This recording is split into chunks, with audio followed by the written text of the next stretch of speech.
RSS जो है, लालटेन जो है, माई की पार्टी है।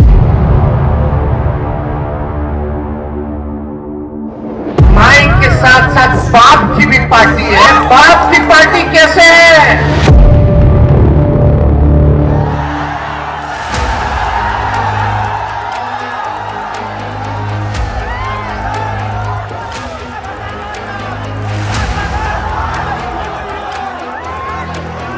लोकसभा चुनाव के दौरान ओबीसी, जातीय जनगणना, आरक्षण और संविधान जैसे शब्द प्रचार में खूब उछाले गए। की बात होगी, जहाँ विकास की बात होगी, जहाँ उत्थान की बात होगी। अब चुनाव खत्म होने के बाद एक ऐसा आंकड़ा सामने आया है जिसके दावे ने देश की जातीय सियासत को गरमा दिया है। वर्ल्ड इनइक्वालिटी लैब की रिपोर्ट में दावा किया गया है कि साल 2022 में फोर्ब्स मैगजीन की अरबपतियों की लिस्ट में हिंदुस्तान में जितने अरबपतियों के पास संपत्ति है, उनमें से सामान्य वर्ग के अरबपतियों के पास 88% संपत्ति, जबकि ओबीसी अरबपतियों की हिस्सेदारी 9%, एससी अरबपतियों की हिस्सेदारी 3% की थी। अरबपतियों वाली इस रिपोर्ट को लालू यादव ने अपना सियासी मुद्दा बना दिया है। लालू यादव ने इस आंकड़े को डरावने वाले बताते हुए कहा है कि इस रिसर्च ने देश में सामाजिक और आर्थिक गैर बराबरी को उजागर किया है। इतना ही नहीं, लालू यादव नरेंद्र मोदी सरकार पर आरोप लगा रहे हैं कि पिछले 10 वर्षों में नरेंद्र मोदी की सरकार ने ओबीसी, एससी और एसटी के व्यवसायियों को टारगेट कर खत्म करने की कोशिश की है। सोशल मीडिया पर लालू लिख रहे हैं कि जब तक ओबीसी, एससी, एसटी और उच्च जाति के गरीब लोग बीजेपी की भक्ति, धर्मांता और नफरत बोने वाले दंगाइयों को अपना नेता मानेंगे तो ये आंकड़े और भी बदतर होते जाएंगे। विगत 10 सालों में इन्होंने आपको यानी ओबीसी, एससी, एसटी को धर्म और छद्म राष्ट्र के बनावटी मुद्दों और बहसों में उलझाकर अपनी सामाजिक, राजनीतिक और आर्थिक सत्ता को और अधिक सुदृढ़ और सुनिश्चित किया है। ये लोग धूर्तता के साथ ओबीसी, एससी, एसटी को सांकेतिक और दिखावटी प्रतिनिधित्व देकर इतिश्री कर देते हैं ताकि देश की ये बहुसंख्यक आबादी अपने अधिकारों की वाजिब मांग न कर सके। वैसे इस रिपोर्ट के बारे में समझने वाली बात यह है कि ये रिपोर्ट ना ही मिडिल क्लास और ना ही लोअर क्लास के लिए है, बल्कि उन अरबपतियों की संपत्ति की जातीय हिस्सेदारी को लेकर रिपोर्ट छापी गई है। ऐसे में लालू यादव का ये बयान अब राजनीतिक रंग ले लिया है। जेडीयू के नेता कह रहे हैं कि लालू ने तो सिर्फ अपने परिवार के लिए काम किया है। नीतीश कुमार ने बतौर मुख्यमंत्री असमानता कम करने की दिशा में काम किया है।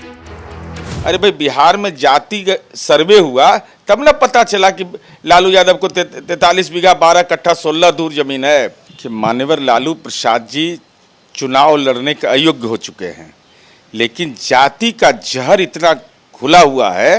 अरे फोर्ब्स पत्रिका के जिसकी बुनियाद पर वह कह रहे हैं आप, उसमें यह कहा जा रहा है कि करोड़पतियों की संख्या घटी है। भाई तो सबका जमीनमा लिखवा लेते हैं आप, नौकरी के नाम पर कटेगा नहीं। बीजेपी के नेता ये भी कह रहे हैं कि लालू को जब मौका मिला तो सिर्फ अपने और अपने परिवार का भला किया और किसी के बारे में सोचा तक नहीं। लालू जी वोट बैंक की राजनीति करते हैं और अब इनका वोट बैंक संकुचित नजर आ रहा है। और जिस तरीके से तमाम ढिंढोरा पीटने के बाद 4 सीटों पर सिमट गई आरजेडी, तो पिछड़ा, अगड़ा और तमाम तरह के हथकंडे और जुगत भिड़ाने में लगे हैं। जंगल राज की स्थिति तो इसीलिए कही जाती है कि राजनीति सामाजिक न्याय के नाम पर और किया पारिवारिक न्याय, और ढिंढोरा आम जनता को प्रोवोक करके सिर्फ वोट बैंक बना करके यादवों को, दलितों को, पिछड़ों को वोट बैंक के रूप में इस्तेमाल किया। वैसे बीजेपी आधिकारिक तौर पर रिसर्च में किए गए दावे का खंडन कर रही है और ये कह रही है कि लालू यादव जिस डेटा का जिक्र कर रहे हैं वो सरकारी डेटा नहीं है। लालू जी ने अपने कार्यकाल में रिसर्च, शोध, पढ़ाई लिखाई पे कितना ध्यान दिया, और उनके अपने शब्द हैं कि आईटी वाईटी क्या होता है, रिसर्च क्या होता है, पहली बात। दूसरा, ऐसा कोई भारत सरकार का डेटा नहीं है, ऐसा कोई आधार नहीं है, ऐसा कोई यूनिवर्सली एक्सेप्टेड ट्रूथ नहीं है कि किसके पास कितनी संपत्ति है। ये लोग इसका हवाला ज़रूर देते हैं, लेकिन हमें लगता है कि इस पे एक मौलिक अध्ययन हो, उसके बाद टिप्पणी हो, तब उसमें कुछ सार्थकता नजर आएगी। उधर कांग्रेस अब मांग कर रही है कि पूरे देश में जातीय जनगणना होनी चाहिए। पूरे चुनाव के दौर में राहुल जी ने हर जगह जा जाकर इस बात को कहा कि जातीय जनगणना हमारी सरकार आएगी तो हम तुरंत कराएंगे। ये झूठ और जुमला, इस पर अब देश नहीं चलने वाला। इसीलिए ये आवश्यक है कि जातीय जनगणना होना चाहिए। लालू जी ने जो बयान दिया है, हमारा ये कहना है कि आप जातीय जनगणना हो जाने के बाद पता चल जाएगा दूध क्या है और पानी क्या है। लोकसभा के चुनाव के दौरान पक्ष और विपक्ष दोनों ने जाति की घनघोर राजनीति की। यूपी और बिहार जैसे राज्यों में जाति की राजनीति का जबरदस्त ध्रुवीकरण देखने को मिला।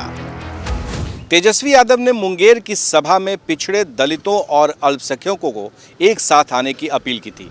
ये अलग बात है कि ये मुद्दा चल नहीं पाया और तेजस्वी फेल कर गए, लेकिन एक बार फिर से लालू यादव इस मुद्दे को हवा देकर जातीय राजनीति को हवा देने में जुट गए हैं, क्योंकि आगे बिहार विधानसभा का चुनाव है। अब लालू यादव देश के अरबपतियों की संपत्ति को आम लोगों की संपत्ति से जोड़कर अपना सियासी फायदा उठाने की कोशिश कर रहे हैं, क्योंकि लालू यादव को अगड़े पिछड़ों की राजनीति सूट करती है। लिहाजा वो इसे मुद्दा बनाकर अपने वोट बैंक को साधने की कोशिश में जुटे हैं।